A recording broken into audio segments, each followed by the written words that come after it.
কিশোরগঞ্জে বাবাকে হত্যা মামলায় ছেলেকে গ্রেফতার করেছে র্যাব। বুধবার বিকেলে নারায়ণগঞ্জের সিদ্দিকগঞ্জ থানার অভিযান চালিয়ে তাকে গ্রেফতার করা হয়। র্যাব জানায় নিহত আব্দুল মালেকের করিমগঞ্জ উপজেলার নয়াকান্দি গ্রামের বাসিন্দা। মাদকাসক্ত ছেলে আব্দুল আউয়াল প্রায় তার স্ত্রী এবং বাবাকে নির্যাতন করতেন। গেল 17 অক্টোবর সে তার বাবাকে ছুরিকাঘাত করে পালিয়ে যায়। 17 অক্টোবর 2025 তারিখ সকাল আনুমানিক 10 ঘটিকার সময় ভিকটিম আব্দুল মালেক বাদীর দোতলার টিনের ঘরে খাটের উপরে বসে বাদীর স্ত্রী মোসাম্মদ কামরুন নাহার 35 ও বাদীর মেয়ে মোসাম্মদ তাশরিফা 14 বছর বয়সের সাথে কথা বলছিলেন।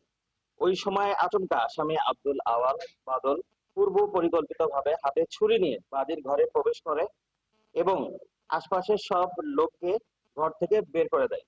অতঃপর আসামি ছুরি দিয়ে তার পিতা ভিকটিম আব্দুল মালিককে বুকের বাম পাশে ঘাই মেরে গুরুতর জখম করে দৌড়ে পালিয়ে যায়।